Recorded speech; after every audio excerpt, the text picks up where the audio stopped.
Hi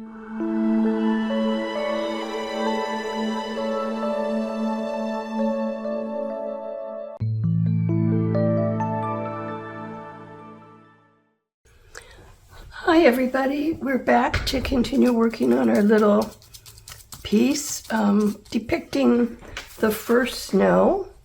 And last time we worked on the sky and the ground and the far trees.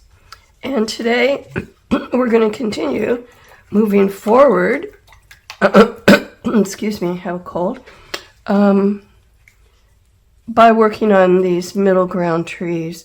And the process is going to be the same really as those background trees, but they're going to be a little bigger and they're going to be a little darker because there's not so much, well, first of all, they're going to be darker because they're closer to us. So things that are far away are generally cooler in color, smaller, and in stature, if you want to call it that, and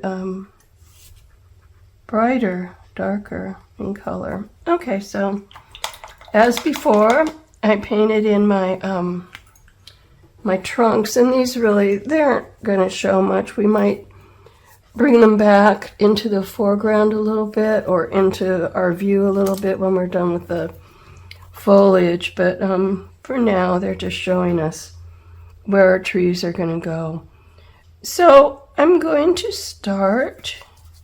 I have my selection of greens here. We're going to use a slightly darker grouping selection from these greens that we've picked for our palette than for the background, but the background trees. But same process, and I'm letting the sky or the ground or whatever's behind them show through a little bit, because you know my tendency is to paint trees kind of like they're solid masses of foliage, which they're not. I mean, our trees here this time of year are still in full leaf, and as I notice as I drive by that I can see quite well. I can see through them to the sky or whatever else is beyond them. So here we go. Simple process. Now, one thing I really enjoy is to have something closer to the viewer, but that spans, I don't know how to say it really, several elements or several parts of the background. So like these trees, they're covering this back hill, this really far back hill, and they're poking up into the sky. And I like that. The trees in the far background, I had kind of perched on this ridge, and so you saw the ridge, the full, or the crest of those hills in its entirety, and it's like the trees were all just marching along at the top, and that's one look. And then for these, I'm going to have them so they're kind of growing, yes, on the ridge, on the tops of the hill, but also a little bit down on the side. So just a very simple process of laying these in, and generally I'm having lighter colors towards the top and darker colors further down. That one though I'm going to have be kind of dark even at the top. And maybe I'll separate this cluster a little bit from the one next to it. At least higher up. So Nice little trees. They are standing so nicely on the hill here. And this one, you know, I made the Far Hill lavender, like we often see in real life, but also in paintings where people are pushing the color that far features in the landscape might be bluish or purplish. Here's a little bit from a tree next to it whose trunk we aren't seeing. And, you know, that was fast, but I'm happy with that. Let's put a little more, let's put a little of the trunk back in. Whoops. That was a little, maybe a branch. A couple branches coming down.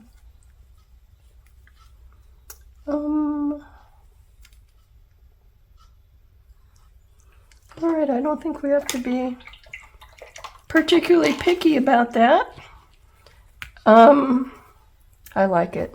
So let's add, since these trees are coming a little bit down the hill towards us, let's add a little shadow on the ground.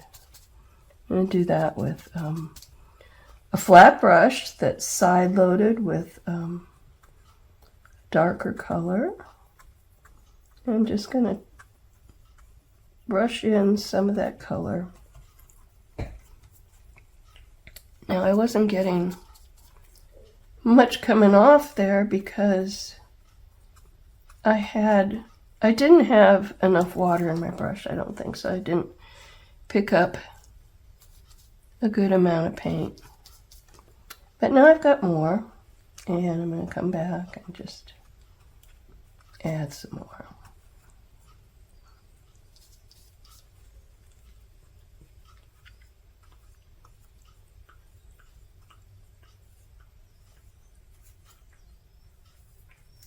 All right, I'm happy with that.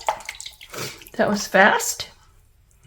And now I'm going to go back to the toothbrush and put some more snow down. So, as I want to keep mentioning, the further we're looking into the distance, the more snow we're looking through.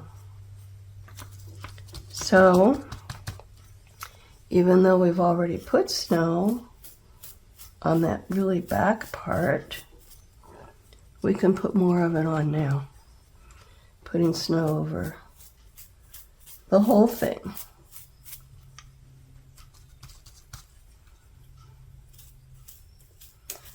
It may be kind of hard to see. I'm going to add a little water to my white paint. The thinner the paint, the bigger the globs you're going to get coming off in your spritz. So let's do this again.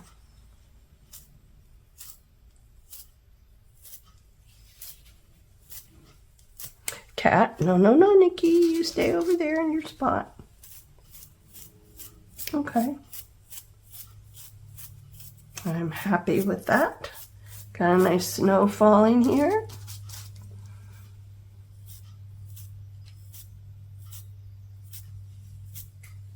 Okay.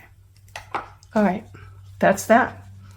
Now, when we come back, we're going to do this foreground branch, and then we'll get into the little foxes. So let this dry, and I'll see you in a little bit. Bye-bye.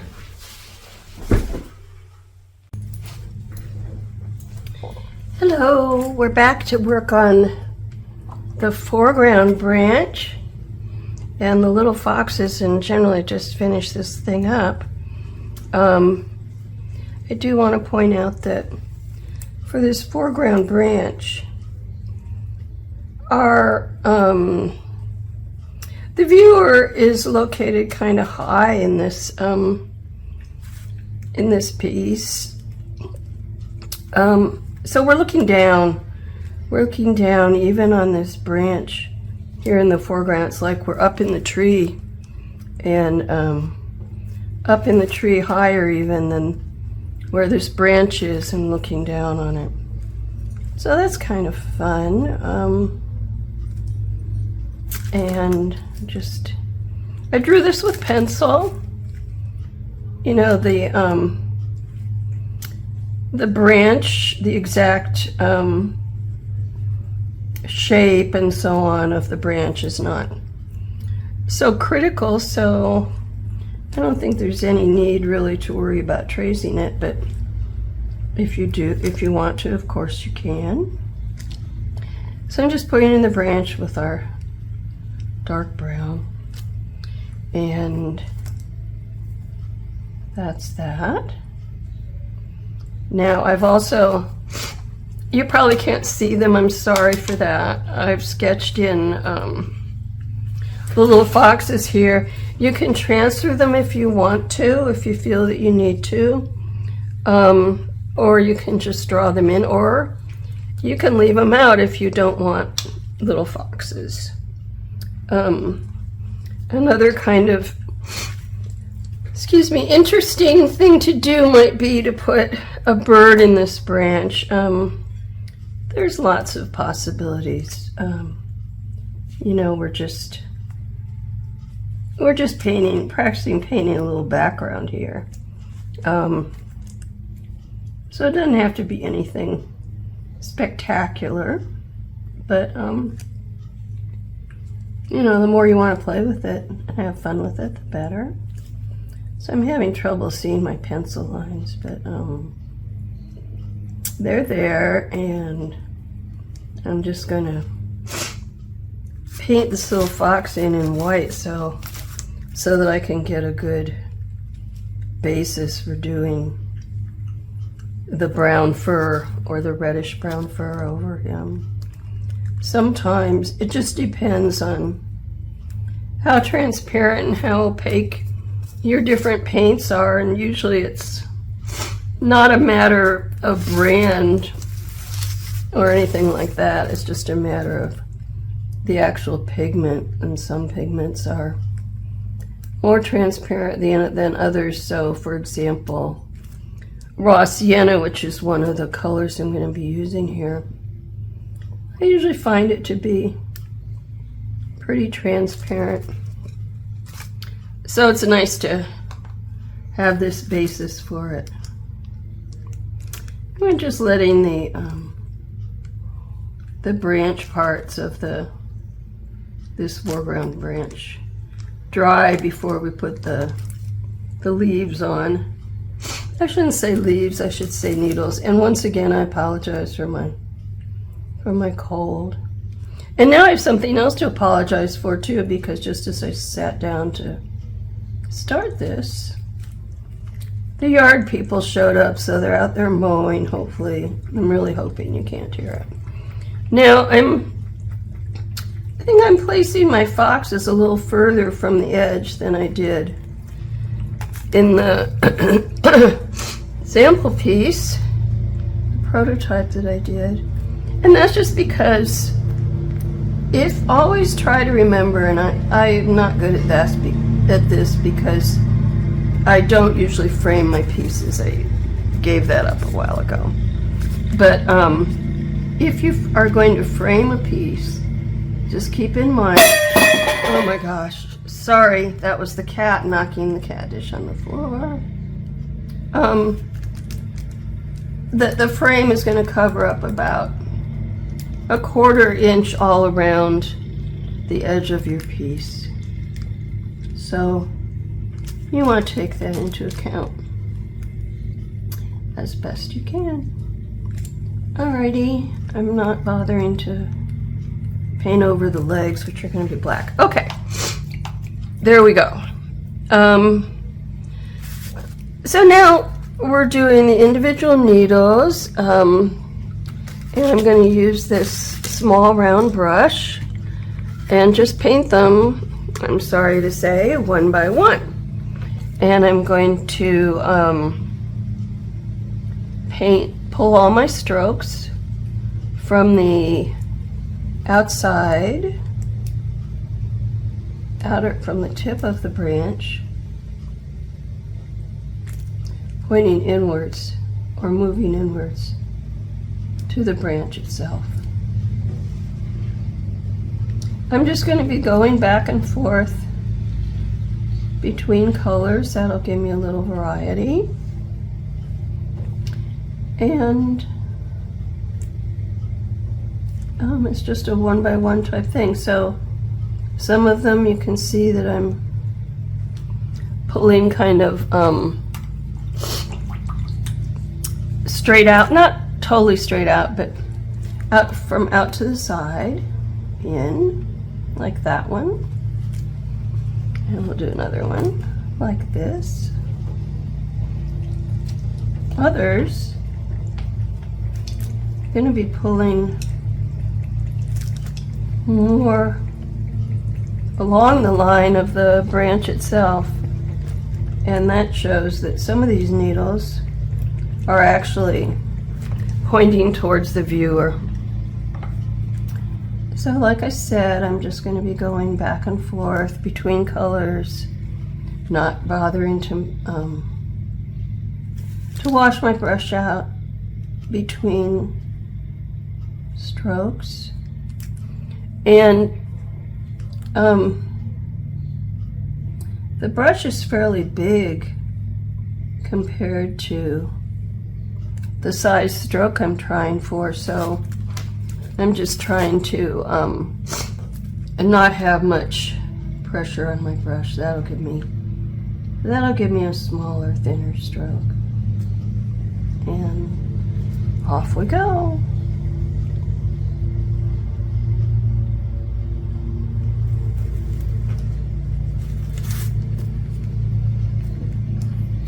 Do this whole thing like this.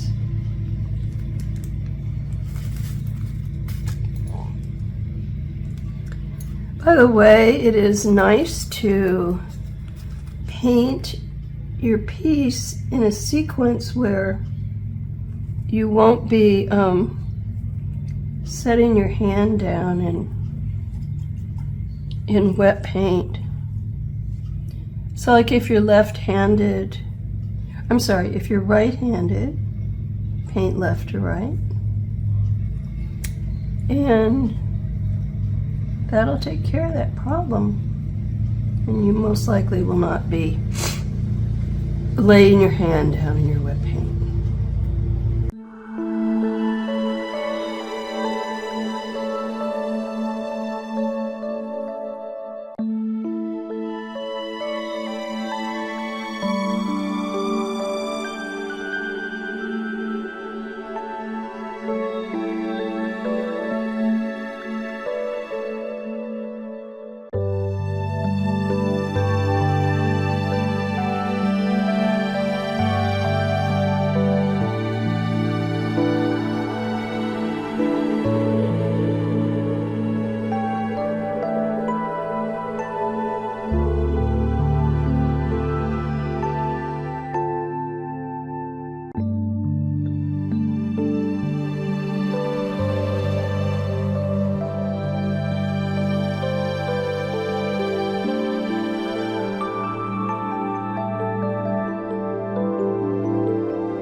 Okay, so my needles have dried,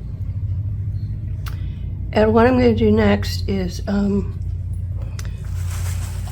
side load a brush with my dark green, and I'm going to, it's a little more than I wanted, it's a lot more than I wanted, let's start that again. Oh, there, that's closer to what I was looking for. I just want to get some color in around those needles, so that it's more of a hazy look to the needle or to the branch, because you know we're not going to really see when we look at the branch, the pine branch. We're not really seeing every little needle individually. We're seeing them blending together and giving the impression of a area of color. So that's what I'm trying to do here with my side-loaded brush, and I will show you in just a second. And I can smooth an edge with my finger as well as with a damp brush. So I take my wide flat brush, I dip part of it, half of it, into the paint, smooth it into the hairs, and then this is the loaded side, the side that I had dipped in the paint, and then I'm just gonna stroke along.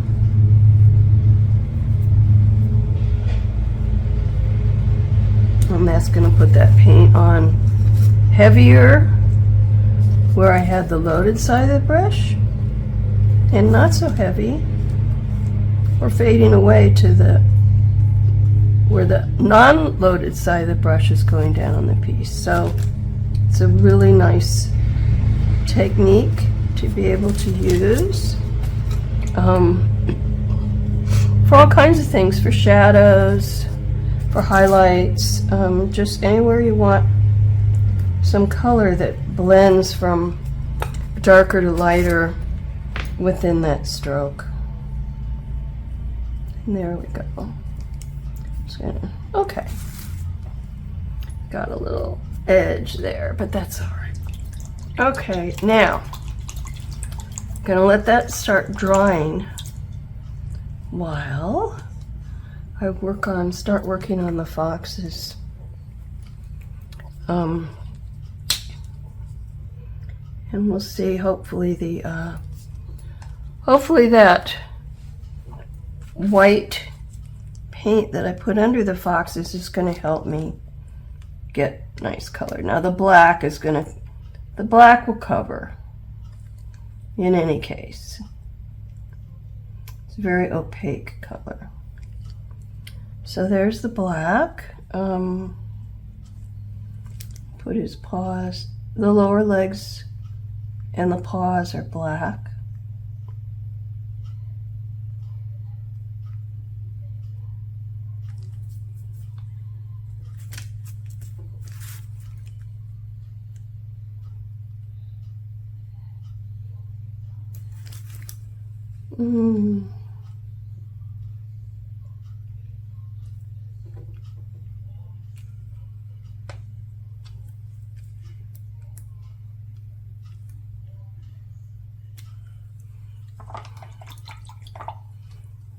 Put the ear tips in on this guy. So these are, just like they're pretty much suggestions of the trees, not anatomically correct or identifiable by, no, that's a spruce and that's a pinyon pine or whatever. They're just trees. All right, so for Mr. Fox, we've got our three colors. I've got honey brown, which is the lightest color, which I'm going to use on the highlight portions. Actually, I'm going to start just using it all over where the brown goes. And his tummy's white, so I'll leave a little white tummy.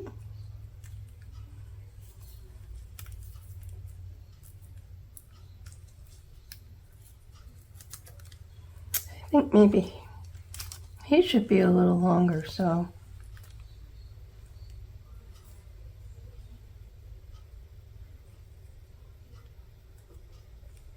coming out with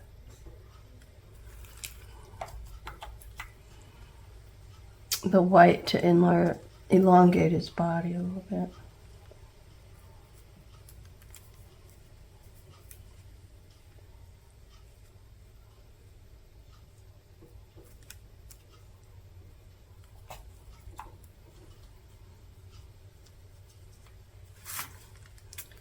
The inner part of his leg. Probably be white also.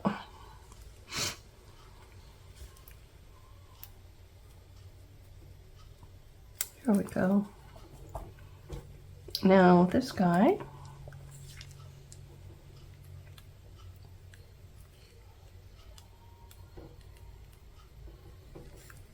He's pretty easy because he's just pointing away. All we're seeing is the back of his head and his shoulders.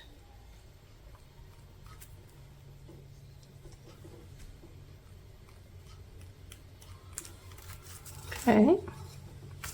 Now, of course, you know, this is not done. The foxes are not done. But they're started, and I just kind of don't like that ear. There we go. All right, now we can go back to the branches, and I got out two of my lightest greens, and I want to add some light needles for just some nice detail.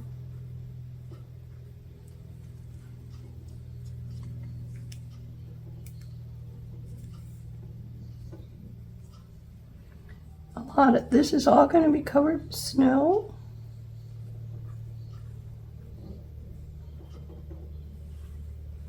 So we're not going to see a lot of it, but just adds, you know, everything. You can, of course, overdo it, but generally speaking, adding, I think, is a good thing. Get a little more going on. A little more to look at, especially, you know, this branch is the biggest area, other than the ground, I guess, maybe the sky, that we have in our piece, so we need to break it up a little bit. And that's looking good, I think. I'm being I should be maybe more careful with my strokes. There we go. And I'm taking the opportunity also with this lighter color, these lighter colors, to cover some of that dark branch, the wood itself.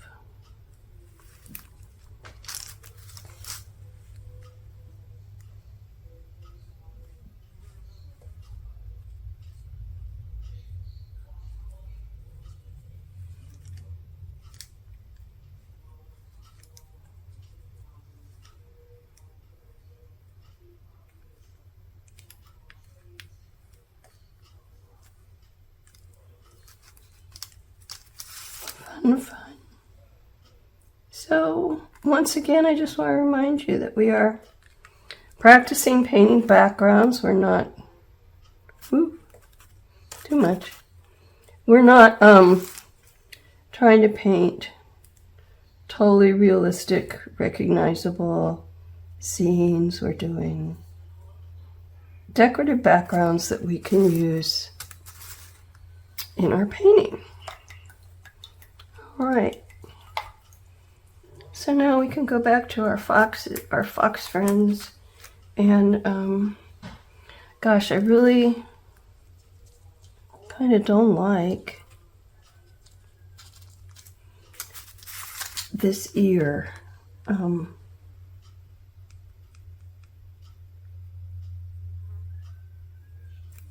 There, that's a little better. And I just corrected it, if you want to call it that, by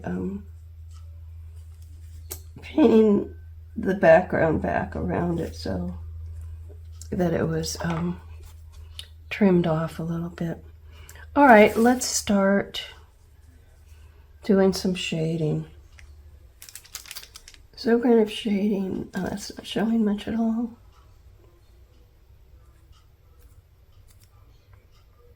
This is our next darker color, which is raw sienna. Wait a minute, I'm sorry. Dipped into the wrong color there. Next darker color, I'm going to put that along the sides, under the tail. I'm going to come back with some white and really try and boost these highlights, maybe not specifically with white. I mean as the color that I'm going to leave it, but put a little white there so I can stroke some of the honey brown into it, mixing my colors on the piece.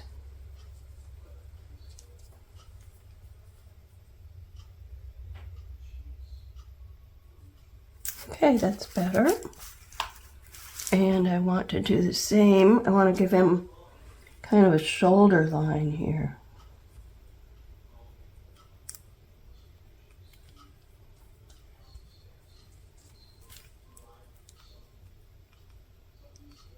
There we go.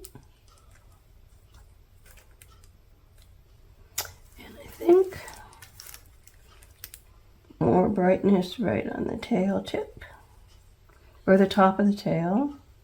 And oh, I think the tips of their tails are white, so I don't think I had the tip of the tail showing in my other piece, but I do in this one, so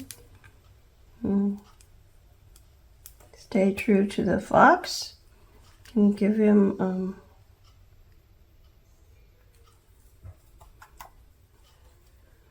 that white tail tip. And now here, I'm going to want a highlight on the top of the head.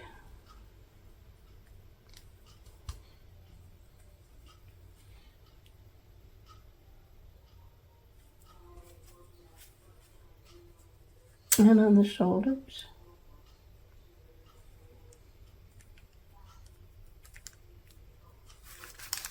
Okay. Excuse me. I'm going to take the very tip of my liner brush and give him a little nose. Okay.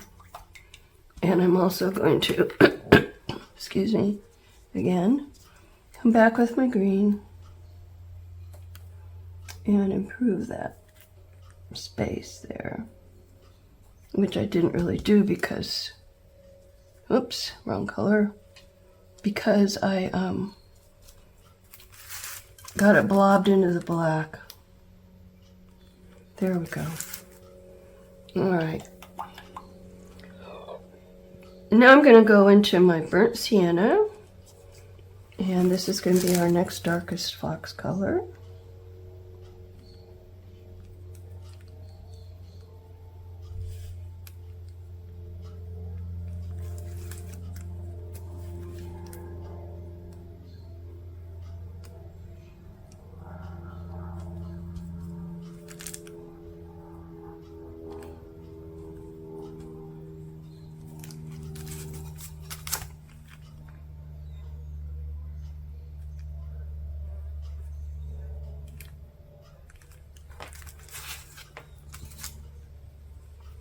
Let's get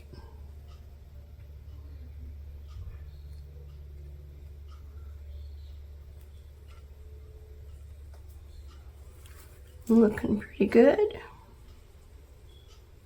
although I would like more on the tail.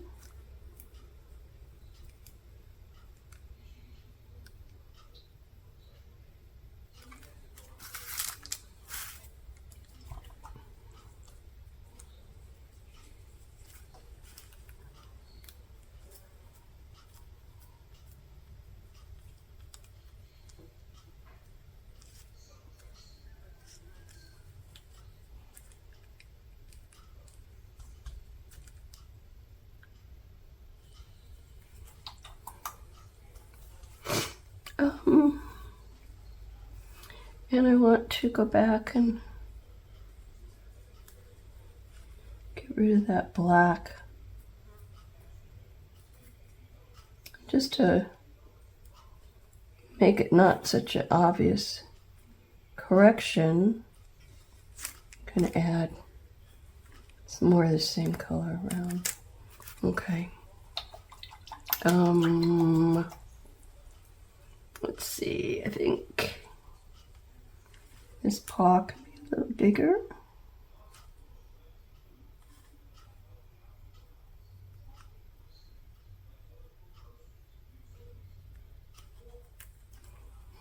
And I'm going to use just a little bit of brown for the deepest shadows, which would be right in here. And let's see if this is dry. Yeah, it's pretty dry. Okay. Here. Here. Here. Here. Here. Okay. I'm adding just the tiniest little bit of manganese blue on those under parts of the white. And then I want to brighten this tail up a little bit. Okay. Alrighty. That does it for the painting part. Now it's time for snow. So I want to add some water, some white water to my white for spritzing. I'm going to spritz all over.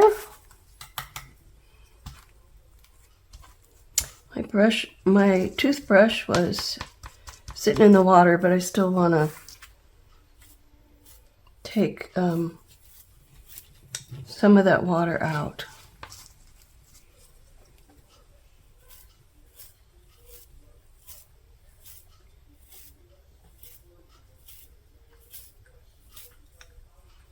So we're getting spritzed pretty good here.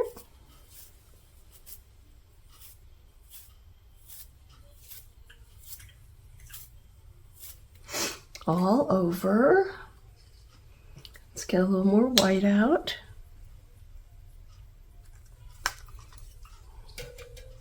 A little more spritzing.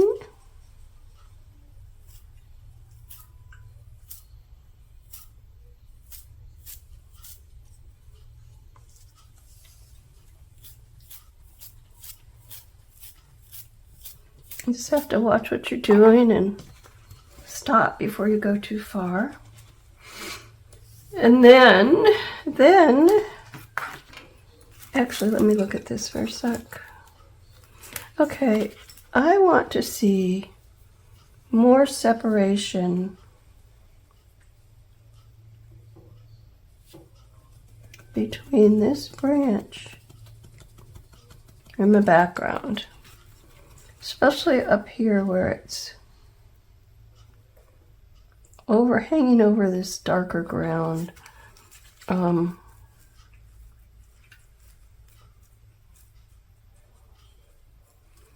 think that's better. Okay. Now we're to another tedious point, which is adding this snow, the individual snowflakes. So wherever we're looking on this scene, there will be some flakes that are quite close to us.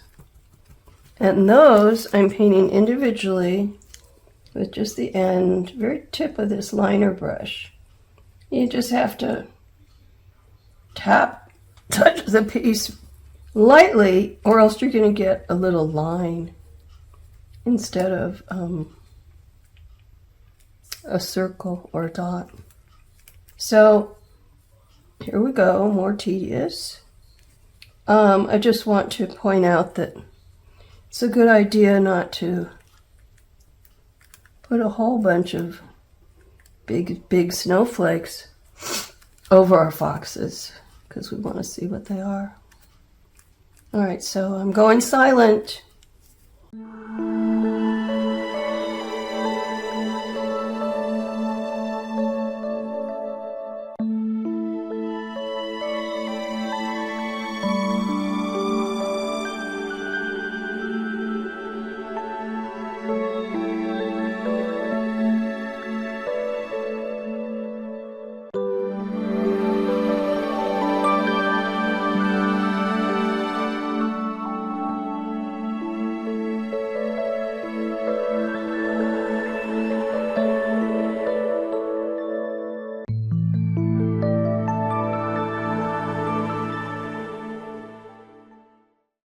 Okay, now for the final touch for the snow, I'm going to add some big flakes. Just you may have to wipe your finger off between them or you get really big blobs. So just add some paint and kind of smush it with your finger, and it'll blur out like it's a flake that's really, really close to you. I think they're kind of nice. They're almost festive, I think. Anyway, I think that's probably enough. I'll put one more right here. All right, now there's one more. Oh, actually, I want one more. One more over here. All right. Now I would like to show you something really fun as a finishing for your piece. And it's called, I call it a finger edge. I don't know what other people call it, but I'm using iridescent gold by Golden fluid acrylic, nice gold paint. And I'm gonna squeeze a puddle out here on my palette.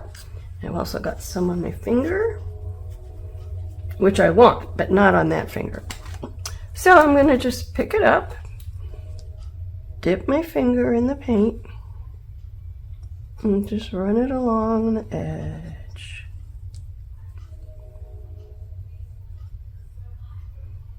I don't know if you can see, but I'm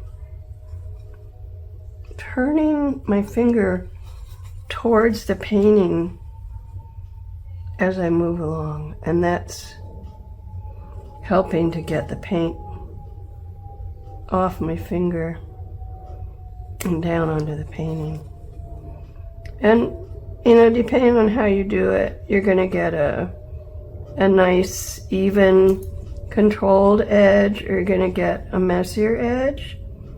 And if you want a messier edge, one really good way to do it, which I don't want to do here, is to take your finger, once you've done this, to, hold on just a second.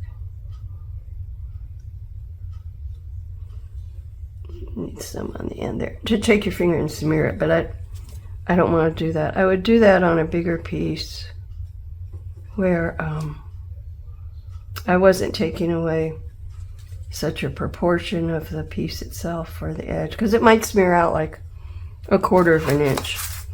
Okay, so that's that. And I just want to say thank you for doing this with me. I think it's really fun. Excuse me. Oh, actually, here, let me say one more thing. Pick this up. So if you had, I love these brass stampings. If you had a brass stamping that was appropriate for this image, like a pine bough or a pine cone or something like that, it would be really pretty just glued on the top here. Wouldn't that be gorgeous? And you can get these on Etsy. Quite a whole lot of different designs. In fact, I think I'll go shopping when we're done here. So that's that. And I think I started to say, reminding you that we're doing backgrounds. We're not doing exotic, fancy landscape paintings here by any stretch of the imagination. We are preparing ourselves for the main project in this course, which is a larger painting with this first snow type of background of a raccoon gathering holly and pine and so on, gathering greens for the holidays. So I wanted to put these two side by side so you can see that they're going to turn out differently. And this one on the left is the one that I took the images from for your PDF. This one obviously is the one that we just did. So you're going to, in what you get between the video and the PDF, you're going to see a couple different renditions of the same thing. So you can take a look at it and decide, are there things I really like that I want to replicate in my piece, or that I don't like that I want to replicate in my piece? So one thing I would say was the fox, I did a better job on the foxes here than here. So I might be tempted to trace them rather than just freehand them. The other thing is the background here is much lighter all the way around this branch, whereas this branch kind of blends into the darkness of the trees on this hill. And you may like that or you may not like that. So like I say, this is an opportunity to take stock of what you like and what you don't. One other thing, there's much more peach here than here. So I just think they're fun. You know, they're low stress, at least that's the intent. And you come up with a pretty nice little piece that you can do something with. I think these would be so cute, especially if you could find the pine cone. Just sitting on an easel on a bookshelf. I mean, they are very sweet.